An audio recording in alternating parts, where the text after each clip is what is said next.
So, you've killed the Justice League, taken down a Brainiac, and you're thinking, now what? We retire?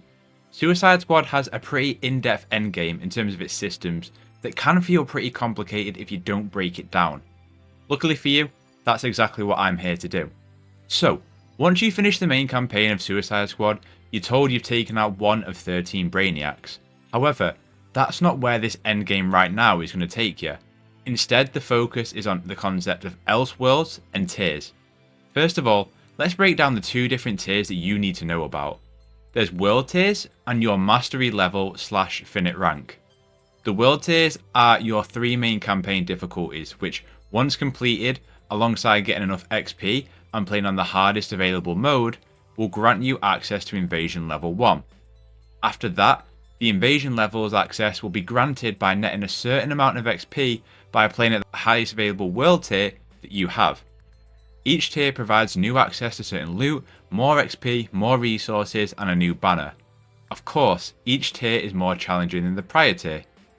This goes all the way up to Invasion Level 5. Each level will provide new crafting recipes, access to loot, XP gains, resource gains, and a banner. Upon reaching level 5, you have the ability to get Mastery Weapons.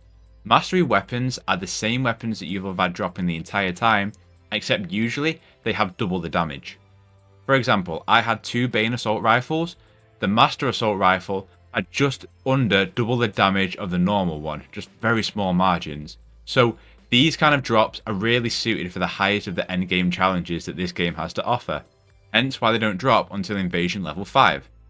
Now, I feel like I had a pistol that I gained before Invasion Level 5, so there is a possibility that you can obtain master items just from playing at the highest available difficulty, but no doubt the best chance that you have of getting master items is when playing at Invasion Level 5.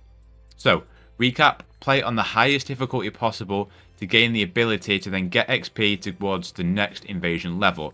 Once you finish that main campaign, the first thing that you should be doing to get to that next invasion level is by playing at the highest available difficulty, sweating bullets. So, what should you be running in this time to get that XP to then get you up to that next level? For me, there's two endgame activities. Let's start with Raising Hell. This is essentially checklist objectives for you to do out in Metropolis or just any missions that you're doing. So you'll see that when you bring up your map, in the bottom left hand corner there'll be this checklist. It may be clearing rooftop establishments, critical kills, etc. Once you've then completed the full list, something called a Hell Squad will spawn. You take them out, get some loot, and you'll basically then be reset with a whole new tier of objectives, but first of all you need to claim your previous loot. Then, like I say, tier 2, repeat again, complete the checklist, take out the squad, onto tier 3, then onto tier 4, and then onto tier 5. 5 appears to be the max for Raising Hell, where once you complete the objectives, a new kind of squad will spawn called the Legion of Leech. These offer up the biggest challenge of Raising Hell. If you defeat this squad, then you get the best rewards possible from Raising Hell, which can then grant you also notorious weapons. Now, once you've beaten the highest level, it doesn't reset you all the way back down to the bottom. You'll retain max Raising Hell level. So for as many times as you want to run Raising Hell and just go maybe targeting some kind of loot, you can just run it over and over again until you've had enough. The main endgame for me is the concept of Elseworlds. So there are 5 Elseworld missions in total, one with a hardcore mode. 3 of the Elseworld missions are what you'll be first introduced to when you beat the campaign. But before I explain each mission, I need to dive a little bit into the loot because loot matters in this endgame. So the 2 rarest loot types are Notorious and Infamous. These loot drops are specialised around DC villains, and boy do they look sick by the way. The Rocksteady team did an incredible job of how these look. In the Notorious pool, you have the likes of Luthor, Two-Face, Turtle, Ivy and Black Mask and a couple more. Season 0, i.e. this launch period, the infamy weapons are solely based around Bane, outside of the ones you get from the side missions and the main campaign itself. Now, Infamous gear has a gear set.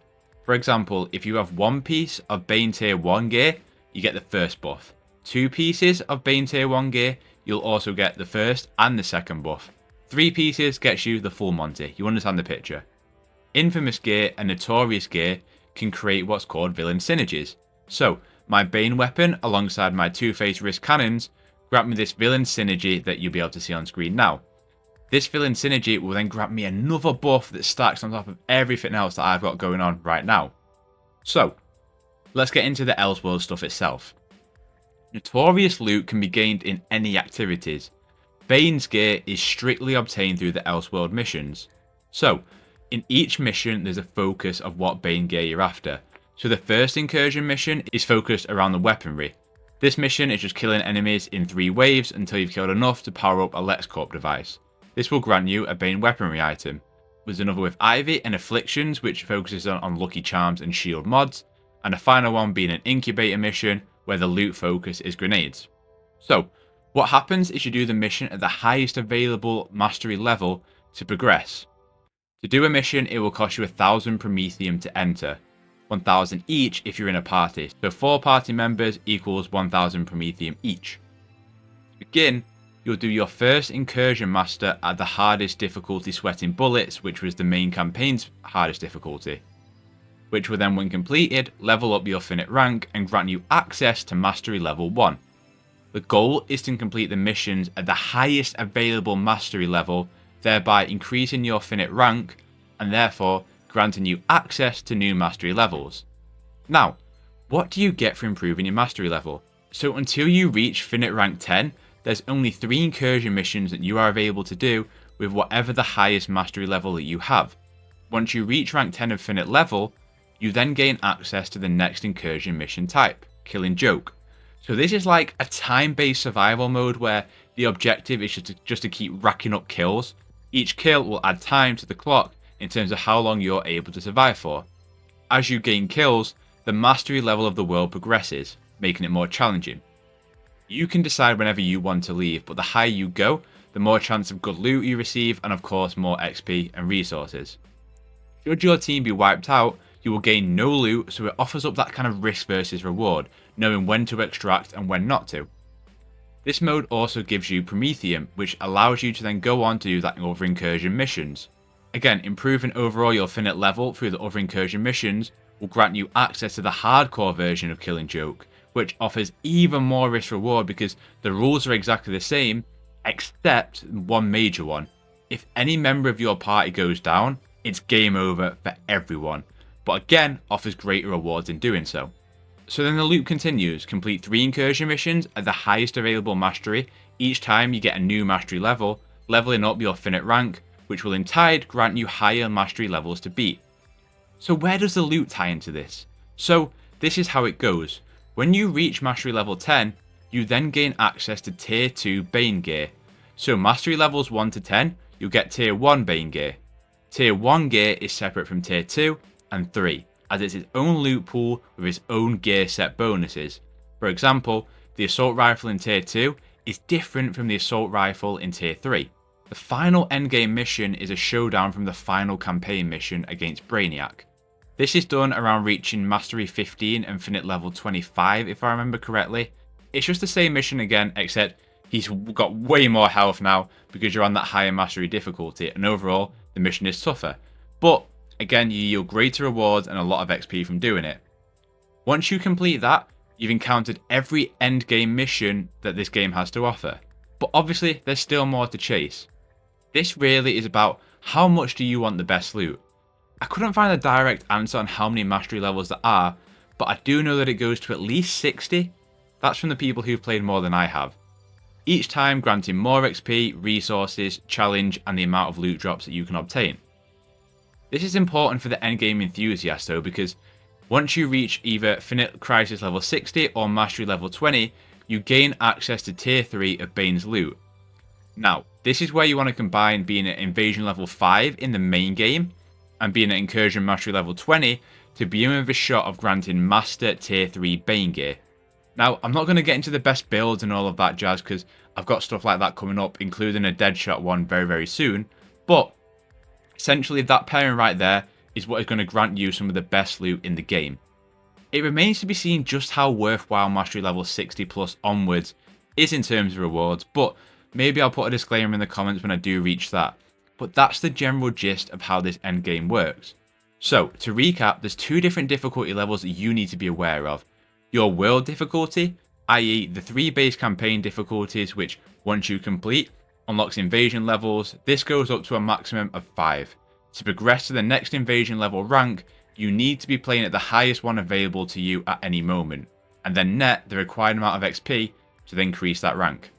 The second is your mastery level. This progresses your finite rank, which in turn progresses the highest available mastery level available to play at in the 3 targeted loot incursion missions, and then of course the showdown against Brainiac. The overall loop really is complete Elseworld missions, each time playing at the highest mastery level that you have available until of course you run out of Promethium. Farm the Promethium in the open world or Killing Joke incursion mission, and then rinse and repeat. The higher your mastery level is, the better tier Bane gear you will acquire, alongside better weapon drops outside for completing that mission. To recap the loot, Notorious weapons can be acquired anywhere, whereas Bane gear can only be acquired from incursion missions. Mastery level 1 to 10 will net you tier 1 gear, 10 to 19 will net you tier 2 gear, and 20 plus will net you tier 3. All different tiers have their own gear set bonuses and unique loot in them. Right now, the only infamous gear that you can farm is the Bane gear, outside of what you get in the main campaign and side missions. So, this is how it works in Season 0. Season 1 there's more infamous and notorious sets, alongside the Joker dropping of course, so if anything changes to the overall loop, I'll update this since we are getting new strongholds and boss fights too. If this video was helpful, please consider dropping a like, it really helps out a small creator like myself and I appreciate it a lot. If you're looking for a ton of Suicide Squad coverage and you want to stay up to date with everything on this game, you're going to want to hit that subscribe button. Have a terrific day, and I'll catch you in the next one.